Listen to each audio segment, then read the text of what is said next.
पारिवारिक संबंध असणारे जवळचे मित्र आदरणीय पुरुषोत्तम खेडेकर, आदरणीय सौ रेखाताई, या कार्यक्रमाला विशेष रूपाने उपस्थित असलेले आदरणीय न्यायमूर्ती बी.जी. कोळसे पाटील, माधवराव पाटील शेगावकर, प्राध्यापक इंद्रजित भालेराव, मराठा सेवा संघाचे अध्यक्ष विजय घोगरे, आदरणीय विक्रम बोके, रवींद्र माळवतकर, कर्नाटकचे आमदार मारुतराव मुळे, मंचावरील सर्व सन्माननीय अतिथीगण आणि उपस्थित माझ्या बांधवांनो आणि बहिणींनो,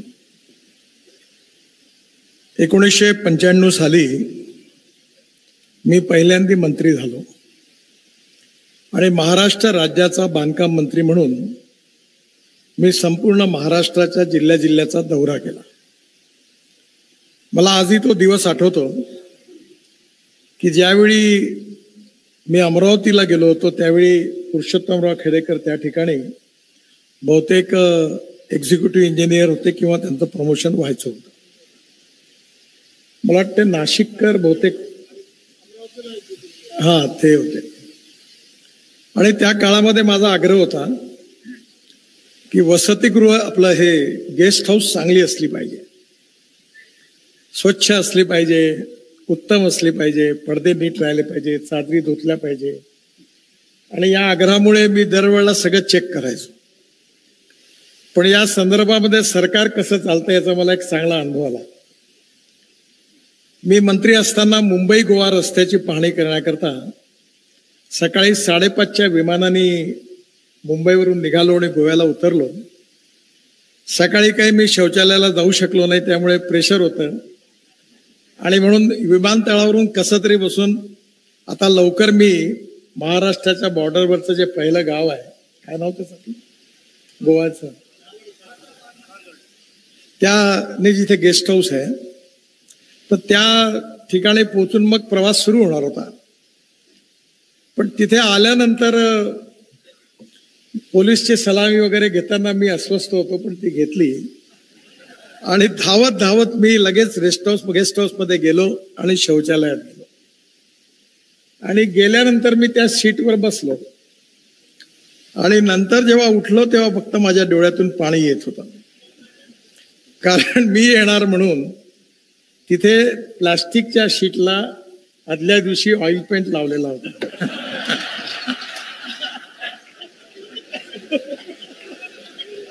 आणि त्या ऑइल पेंटने माझे केस उपडले, इतकी वाईट अवस्था झाली. आणि इतका मला राग आला की मी बाहेर आलो असतो तर कोणाला तरी झापड मारली असती, इतका चिडलो, इतका मला त्रास झाला. पण मी थोडा वेळ शांत राहिलो आणि मग बाहेर आल्यानंतर आमचे सेक्रेटरी तांबे साहेब होते.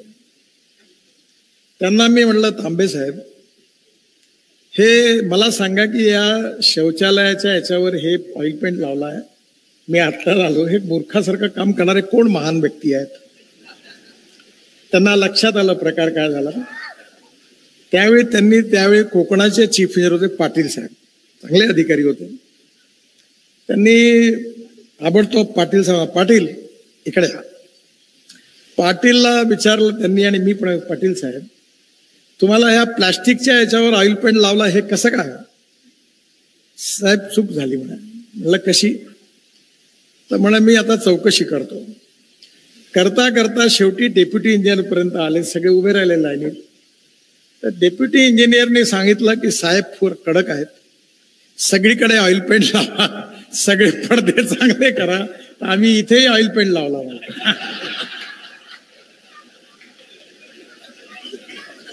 तेव्हा मला लक्षात आलं की सरकार कसं चालतं.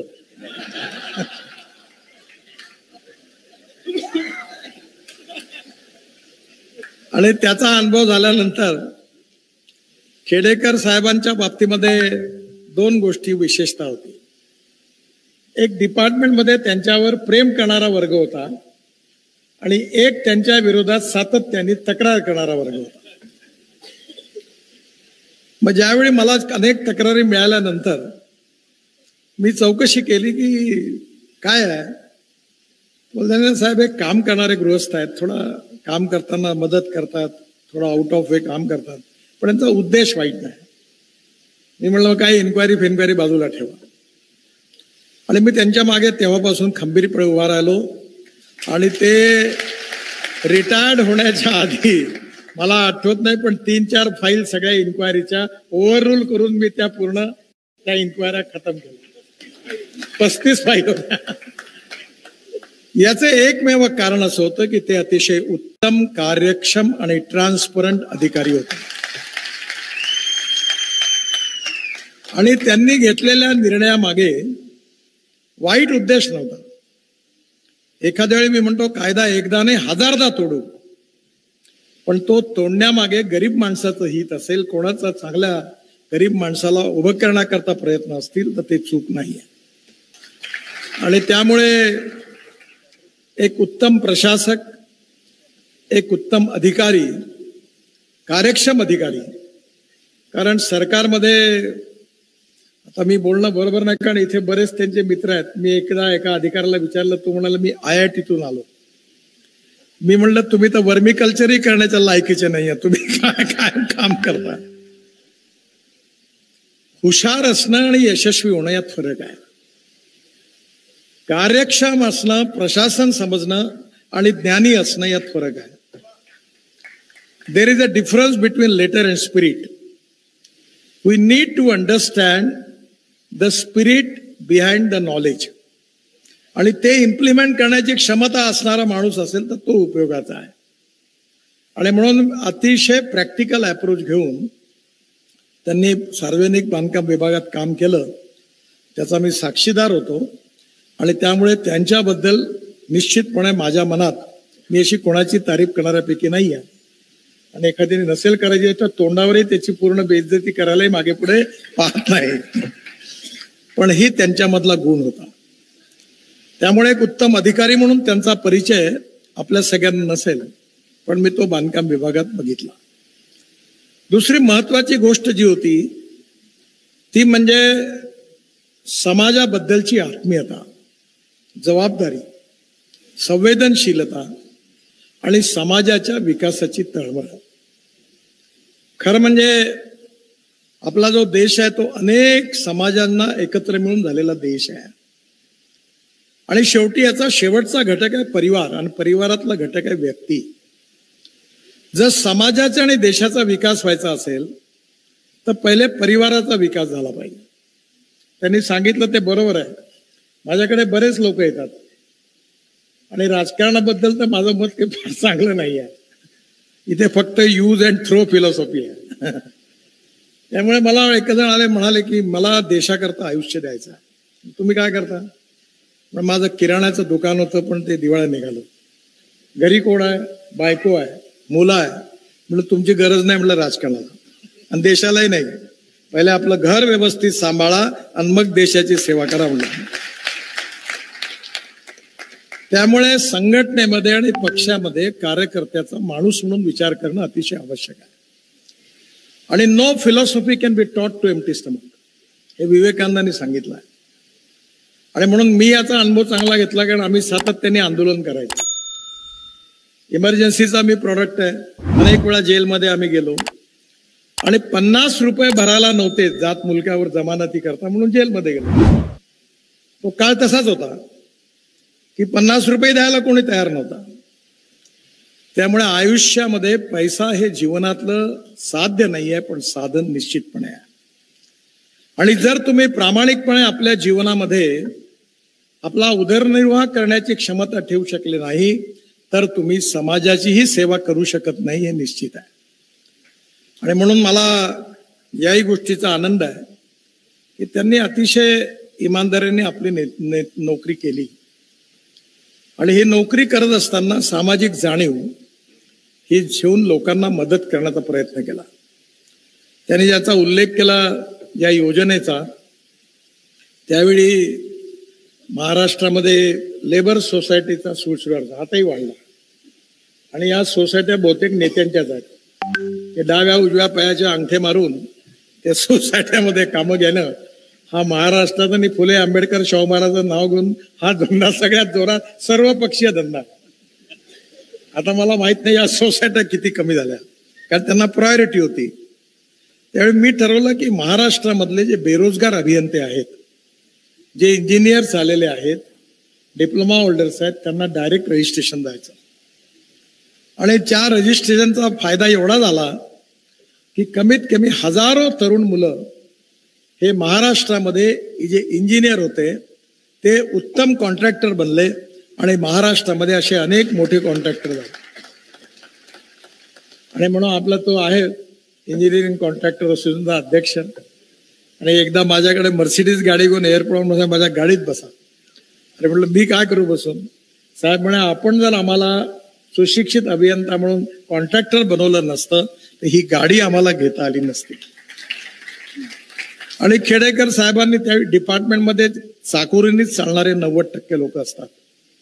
आणि ज्यावेळी ही योजना आली त्यावेळी खेडेकर साहेब म्हणले नाही ही योजना आली पाहिजे साहेब. बाकी सगळं डिपार्टमेंट विरोधात होतं, पण आम्ही ही योजना आणली. ही त्यांच्या मनात पहिलेपासूनची भावना होती. आज विशेषतः येणारं काळ जे युग जे आहे ते खऱ्या अर्थाने आपल्याला जगामध्ये विश्वगुरू बनायचं असेल तर नॉलेज ही सगळ्यात मोठी शक्ती आहे. आणि आज आपला जो आदर्श आहे ज्यांच्यापासून आपण, मी तरी माझ्या जीवनामध्ये माझ्या आईवडिलांपेक्षाही जास्त कोणाला मानतो तो छत्रपती शिवाजी महाराजांना मानतो. याचं कारण असं आहे की तुम्ही कुठल्याही कसोटीवर शिवाजी महाराजांना बघा. आदर्श राजा, आदर्श प्रशासक, आदर्श पिता, आदर्श पुत्र, आदर्श पालक, कुठल्याही आदर्शाच्या कल्पनेवर 100% कसोटीवर उतरवणारा या देशाच्या इतिहासातला कोणी राजा असेल तर ते छत्रपती शिवाजी महाराज.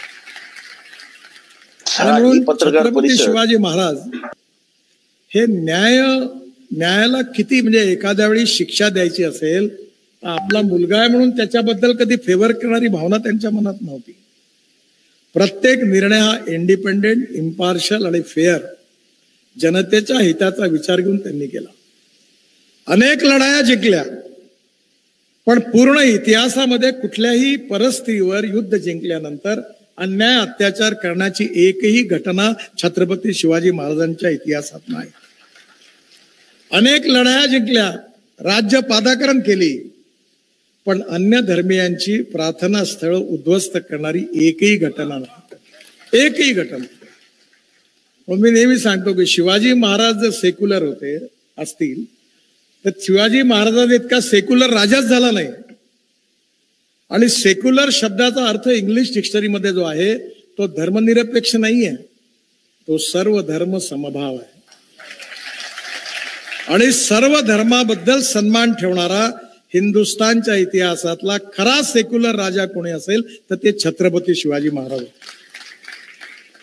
आणि म्हणून शिवाजी महाराजांचं हे दैवत जे आहे आपल्या सगळ्यांचं आहे. आजही मी दिल्लीमध्ये माझ्या ऑफिसमध्ये माझ्या समोर एकच फोटो लावलाय, छत्रपती शिवाजी महाराज. आणि जेव्हा जेव्हा असं वाटतं आपल्याला कुठलाही प्रश्न निर्माण होतो तेव्हा इतिहास आपल्याला त्याचं उत्तर शिवाजी महाराजांच्या इतिहासातून मिळतं. आणि म्हणून मला आज आनंद आहे की मराठा समाजाबद्दलची प्रगती व्हावी, विकास व्हावा या आत्मीयतेपोटी आणि या सर्वांगीण विकासाकरता खेडेकर साहेबांनी या सगळ्या कार्याची सुरुवात केली. राजमाता जिजाऊंचं एवढं मोठं स्मारक त्यांनी उभं केलं, कारण जिजाऊ नसत्या तर शिवाजी महाराजच झाले नसते. कारण त्यांनी जे संस्कार केले, तुम्ही काही म्हणा, ज्यांचे आई वडील उत्तम संस्कार करतात त्यांची मुलं चांगली होतात. आणि किती धनवान असू द्या, पण जे आई वडील आपल्या मुलांवर घरी चांगले संस्कार करत नाहीत ते आयुष्यात पुढे काय होतं ते तुम्ही बघा. मला जे काही शिकायला मिळालं ते माझ्या आईपासून शिकायला मिळालं. आणि म्हणून शिवाजी महाराजांचं संगोपन जिजाऊंनी ज्या प्रकारे केलं, म्हणूनच छत्रपती शिवाजी महाराजांचं हे विशाल ऐतिहासिक रूप आपल्या सगळ्यांना बघायला मिळालं. आणि म्हणून हा जो काही इतिहास आहे, जिजाऊंचं स्मारक सिंदखेड राजाला मोठं खेडेकर साहेबांनी त्या ठिकाणी केलं, पुष्कळ काम झालं. मी त्यांना नेहमी आग्रह केला की तुम्ही टेक्नॉलॉजीचा उपयोग करा. आणि मला नेहमी असं वाटतं की नॉलेज ही सगळ्यात मोठी पॉवर आहे. Innovation, entrepreneurship, science, technology, research, skill and successful practices, we name it as knowledge and conversion of knowledge into wealth, हे भविष्य आहे. आणि हे जे नॉलेज आहे हे शिक्षणातून मिळतं. बाबासाहेब आंबेडकरांनी जे सांगितलं की शिक्षण हे वाघिणीचं दूध आहे, ही गोष्ट खरी आहे. आणि त्यामुळे शिक्षणाचा जेवढा जास्तीत जास्त प्रसार होईल, त्या काळामध्ये जर खेडेकर साहेबांच्या जीवनामध्ये त्यांच्या परिवाराने त्या परिस्थितीमध्ये त्यांना इंजिनिअरिंग केलं नसतं आणि ते इंजिनियर नसते झाले तर त्यांना एवढी मोठी जीवनदृष्टी नसती मिळाली. आणि म्हणून आज खऱ्या अर्थाने नॉलेज ही सगळ्यात मोठी पॉवर आहे. पण नॉलेज विथ व्हॅल्यूज, जीवन मूल्य, ही सगळ्यात महत्वाची आहे. आज आपल्या देशामध्ये, आपल्या इतिहासामध्ये भगवान गौतम बुद्ध असतील, भगवान महावीर असतील, छत्रपती शिवाजी महाराज असतील, बाबासाहेब आंबेडकर असतील, किंवा महात्मा ज्योतिबा फुले असतील, ज्ञानेश्वर महाराज असतील, तुकाराम महाराज असतील, कोणी असेल, प्रत्येक जीवनाचा, प्रत्येक व्यक्तीच्या जीवनाचा अभ्यास करा. त्या व्यक्तिमत्वाची जी स्ट्रेंथ आहे ती त्याची काही मूल्य आहेत, जीवन मूल्य, आणि त्या आधारावर त्यांनी आपले जीवन जगले आहे. आपल्या देशामध्ये विचार भिन्नता ही समस्या नाही आहे, आपल्या देशामध्ये विचार शून्यता ही समस्या आहे. म्हणजे जी पार्टी सत्तेत येईल त्या पार्टीत घुसण्याकरता सगळे तयार आहे, आणि सत्ता गेली का जसं ते जहाज पाण्यात डुबलं का पटापट जसे उड्या मारतात, पहिले उंदीर उड्या मारतात पहिले लोक उड्या मारतात. याचं कारण आपले विचार, आपल्या निष्ठा, आपलं कन्व्हिक्शन, आपली कमिटमेंट ही महत्वाची आहे. खेडेकर साहेबांनी आपल्या जीवनामध्ये ही कमिटमेंट बाळगली आणि या समाजाच्या विकासाच्या बाबतीत त्यांनी उत्तमपणे विचार करून त्याचं एक पॉलिसी फॉर्म्युलेट केली आणि त्याचा विचार विविध माध्यमातून मांडला. एक गोष्ट मला आपल्या समोर सांगायची आहे की या समाजातली जातीयता, अस्पृश्यता जी काय आली आहे ती चुकीची आहे, वाईट आहे. आणि अस्पृश्यता, जातीयता आणि विषमता ही समाप्त झाली पाहिजे. याचं सगळ्यात मोठं उदाहरण कोणतं असेल तर कोणीही माणूस हा जात, पंथ, धर्म, भाषा आणि सेक्सनी मोठा नाहीये, हा त्याच्या गुणवत्तेने मोठा आहे. आणि याचं उत्तम उदाहरण म्हणजे मराठा समाजातलं. मी जेव्हा जेव्हा चेन्नईला जातो तेव्हा माझे मित्र आहेत रजनीकांत, आणि त्यांच्याकडे मला आनंद आहे की त्यांच्या घरात गेल्यावर ही जे लाल रंगाचे जे दिसतं ना, तेवढी फ्रेम मागे त्या फोटोच्या, एवढा घराच्या मध्ये मोठा छत्रपती शिवाजी महाराजांचा फोटो, आणि ते माझ्याशी मराठीत बोलतात. त्यांच्या बायकोला समजत नाही मराठी त्यामुळे बऱ्याच गोष्टी त्यांनी ऐकल्याने बरं झालं. आता रजनीकांत कोल्हापूरचे बस कंडक्टर झाले, कर्नाटक बंगलोरमध्ये कंडक्टर, आणि गेले तामिळनाडूमध्ये, आणि आज तामिळनाडूमध्ये तामिळ भाषा बोलणारे लोक त्यांना देवासारखं मानतात. आता तुम्ही मला सांगा यात कुठे जात आले? म्हणजे तुमचं नॉलेज, तुमचं कर्तृत्व, तुमची गुणवत्ता ही जात, पंथ, धर्म आणि भाषेच्या भिंती ओलांडून तुम्हाला ताकद देते, शक्ती देते, रिकग्निशन देते आणि रिस्पेक्ट देते. आणि त्यामुळे ही गुणवत्ता समाजात वाढवणं, मला नेहमी एक माझ्या मित्रांनी चांगलं उदाहरण सांगितलं की दोन रेषा, एक आपली आहे आणि एक दुसऱ्याची आहे. तर आपली रेषा मोठी करायची असेल तर दुसऱ्याची पुसली तर आपली मोठी होते, किंवा आपली मोठी केली तर आपली मोठी होते. आपण आपली मोठी करण्याच्या भानगडीत राहावं. आणि म्हणून आज समाजामध्ये खऱ्या अर्थाने ही कर्तृत्व, वक्तृत्व, नेतृत्व, विविध प्रकारची जी गुणवत्ता आहे, जिचा संबंध संस्काराशी आहे आणि संस्काराचा संबंध जीवन मूल्यांशी आहे, त्याच्या आधारावर समाजातून उत्तम नागरिक, उत्तम नेतृत्व कसं तयार होईल, हे खऱ्या अर्थाने समाज निर्माणाचं काम आहे. खेडेकर साहेबांनी जी काही पुस्तकं लिहिली आणि जे विचार लिहिले त्याच्यामध्ये सामाजिक जाणीव, सामाजिक जाणीवेच्या बरोबर सामाजिक, कारण शेवटी तुम्हाला स्वतःचं पोट तर भरलंच पाहिजे. मी नेहमी सांगतो आपलं पोट पहिले पोटभर जेवा, पण आपलं भरल्यावर जो उपाशी आहे त्याचा तर विचार करा. तुमच्या घरात जे अन्न तुम्ही फेकणार ते तर त्याला द्या. कारण एकाने चांगलं सांगितलंय कि वही मनुष्य है कि जो मनुष्य के लिए मरे, यही पशु प्रवृत्ति है कि आप ही चरे, वही मनुष्य है कि जो मनुष्य के लिए मरे. त्यामुळे आपल्या समाजामधले जे तरुण मुलं आहेत त्यांना रोजगार मिळाला पाहिजे, त्यांची गरिबी दूर झाली पाहिजे, त्यांचा जीवनामध्ये सामाजिक आर्थिक परिवर्तन होऊन विकास झाला पाहिजे. आणि कुठेतरी जे थोर महात्मे होऊन गेले चरित्र त्यांचे पहा जरा, आपण त्यांच्या समान व्हावे हाच सापडे बोध करा.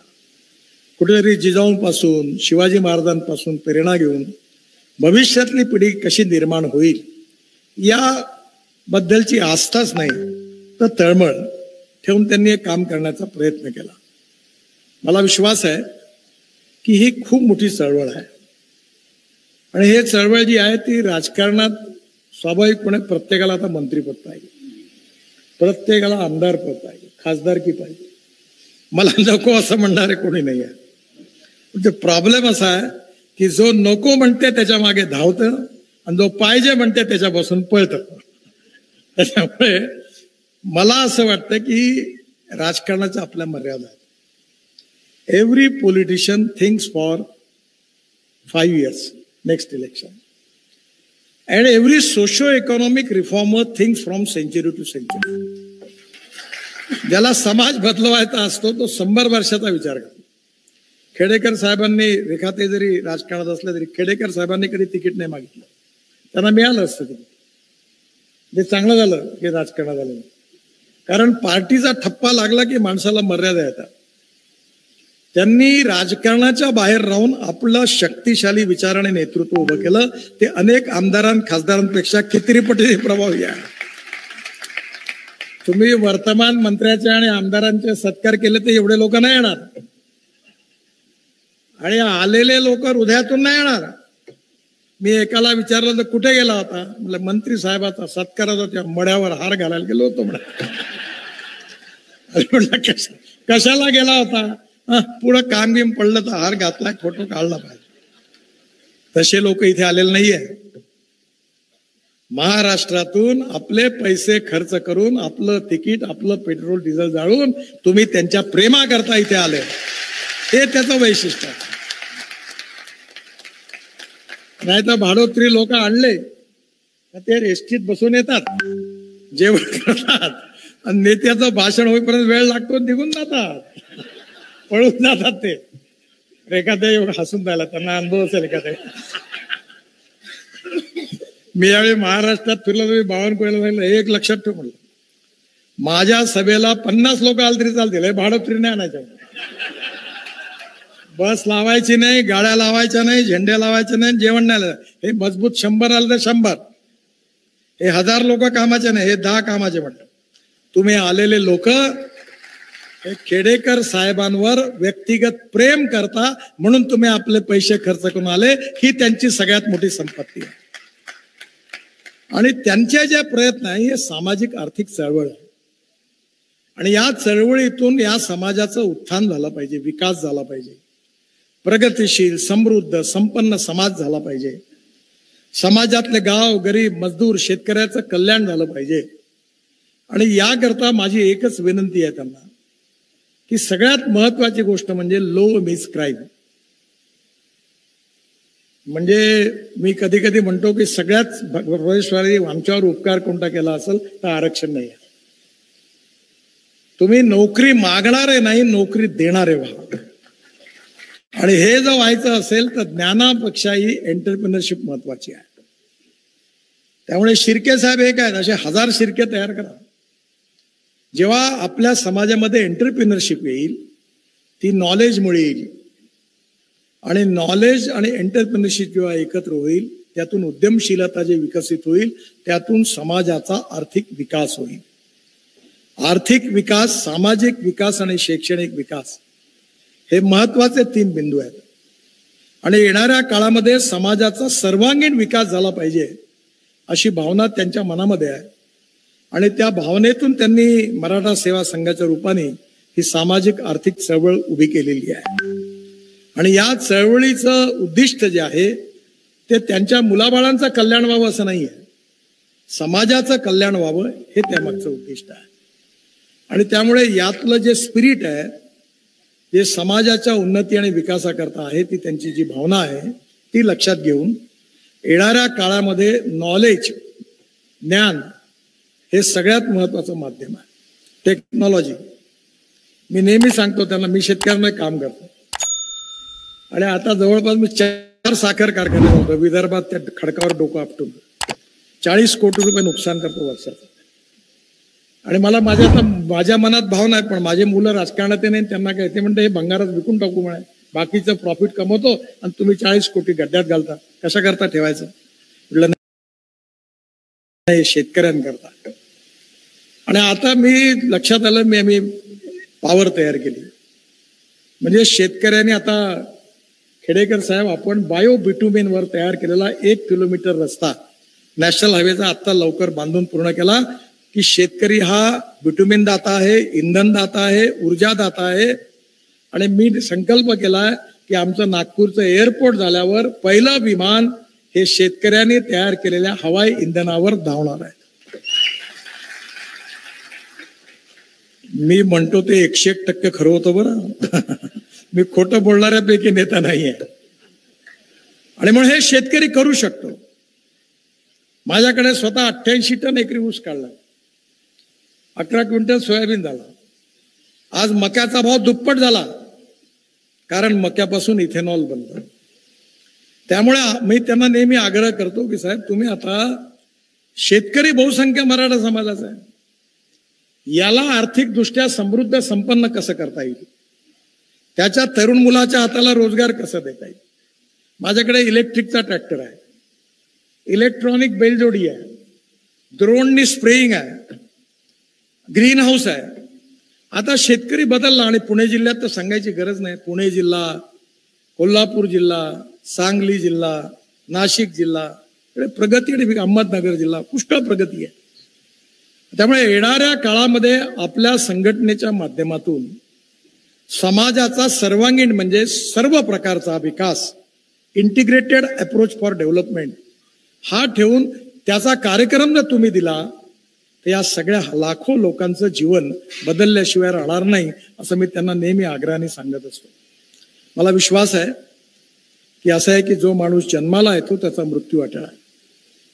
आणि ही गोष्ट खरी आहे वळसे पाटील साहेब, माणूस जीवन जगला किती यापेक्षा माणूस जीवन जगला कसा आहे जास्त महत्वाचा. आता असं झालं, आजकाल मी एकाला गमतीने म्हणलं, पहिले 64, 65, 62 गचकण्याचं प्रमाण खूप होतं. आता कोणालाही विचारावं 87 वर्ष, 95, मरतच नाही लोक. कारण हेल्थ मध्ये एवढ्या सुधारणा झाल्या की त्याच्यामुळे आता. पण एक गोष्ट खरी की जीवन कितीही मोठं असण्यापेक्षा तो जीवन जगला किती यापेक्षा जीवन जगला कसं आहे जास्त महत्वाचा आहे. आणि म्हणून जे जीवन तुमच्या सगळ्यांच्या आशीर्वादाने आदरणीय खेडेकर साहेबांना आणि रेखाताईंना मिळणार आहे, ते जीवन याकरता मिळो की आयुष्याच्या शेवटपर्यंत या समाजाच्या प्रगतीकरता, विकासाकरता, सर्वांगीण उन्नती आणि विकासाकरता परमेश्वराने त्यांना शक्ती द्यावी, विचार द्यावे, प्रेरणा द्यावी आणि हे पूर्ण करण्याची क्षमता द्यावी, जेणेकरून त्यांचं जे स्वप्न उराशी बाळगलेलं आहे तेच स्वप्न त्यांच्या आयुष्यात पूर्ण होताना त्यांना बघायला मिळेल. हाच त्यांच्या जीवनातला सगळ्यात मोठा आनंद आहे. आणि म्हणून मला विशेष रूपाने आनंद आहे की आपल्या सगळ्यांचे आशीर्वाद त्यांच्या मागे आहे. आज जरी अमृत महोत्सव होत असला तरी समाजोपयोगी, लोकोपयोगी कार्याकरता आपल्या सगळ्यांच्या आशीर्वादामुळे त्यांना उत्तम आरोग्य आणि दीर्घायुष्य मिळेल. मी आता एक गोष्ट रेखा त्यांना विचारली, मी एक चूक केली साहेब, माझ्यासारखा अनऑर्गनाइज इनडिसिप्लिन व्यक्ती नव्हता. मी पक्षाचं काम करायचो, स्कूटरवर बसायचो, तिघांना बसवून फिरायचो, डिझेल बंद नसायचं, अडचणीच्या काळात फार वाईट स्थितीत. रात्री धाब्यावर जेवायचो, खाटीवर झोपून जायचो, समोसे खाऊन घ्यायचो, कधी जेवायचो कधी नाही. आणि माझं पूर्ण लाईफ 135 किलो वजन होतं माझं. आता आज देखील मी सकाळी विमानाने निघालो नागपूरला, त्याच्या आधी मी 3 तास प्राणायाम आणि व्यायाम करून निघालो. कोणाचाही फोन येऊ मी घेत नाही. मी 3 तास माझ्या शरीराला दिले. माझी आई म्हणत मी ऐकलं नाही कधी, पण आता मी पहिली तास दिली की ती म्हणजे आपलं शरीर स्वास्थ्य. आणि मी आता विचारलं खेडेकर साहेब म्हणजे मी काही करत नाही. म्हणजे रेखाताई तुम्ही या बाबतीत आता कडक भूमिका घ्या. रोज 1 तास वॉकिंग, एक्सरसाइज, योग हे करून तुम्ही परफेक्टली फिट राहा. First priority to wealth. Second काही प्रॉब्लेम नाही, मुलं अतिशय उत्तम आहे, त्यामुळे second is to honest wealth. आणि थर्ड मग काही करा, बाकी सगळं काम करा. आणि म्हणून तुम्हाला उत्तम कार्य करण्याकरता परमेश्वरांनी निरोगी दीर्घायुष्य द्यावं अशीच छत्रपती शिवाजी महाराज आणि जिजाऊ मातेच्या चरणी प्रार्थना करतो. आपल्या उज्ज्वल या भविष्यातील आयुष्याकरता माझ्या खूप खूप शुभेच्छा. धन्यवाद. नमस्कार. गर्जा हिंदुस्तान चॅनलला सबस्क्राईब करा आणि ताज्या घडामोडी जाणून घेण्यासाठी बेल आयकॉनवर प्रेस करा.